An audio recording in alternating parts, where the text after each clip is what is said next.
Ayan. Ayan. Ay, akala ko mga bata ang naglalaro. Hindi marunong si Pedro. Turuan nyo. Hindi, ano dito, sira to. Ah, kasi maliit. Oo. Ayan. Oy, ingat kayo sa mga sasakyan, ha? Halo!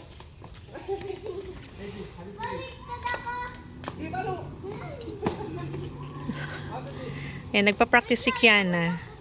Kasi gusto niya matutong mag-badminton. Uminom si Inday ng water.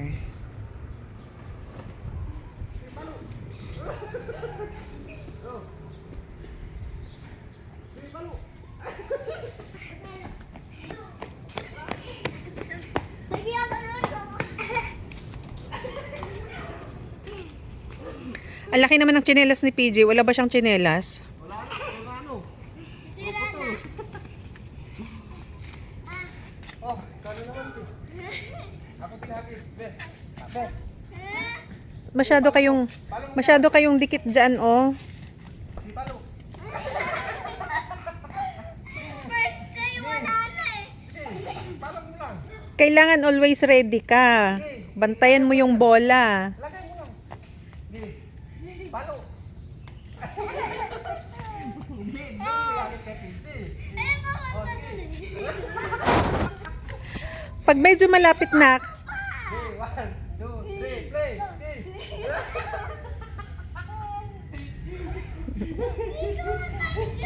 kailangan ko sigurong bumili ng ano, yung medyo maliit-liit na racket, yung pangbata. What?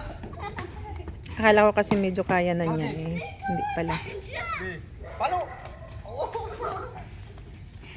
Okay, 1, 2, 3. Palo. Okay. Oh. Wala ka pang natatamaan.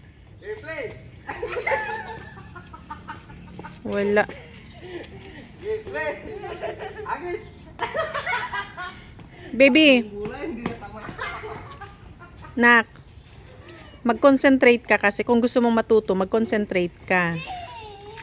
Nakakonsentrate na ako, natatawa eh. Akin na lang.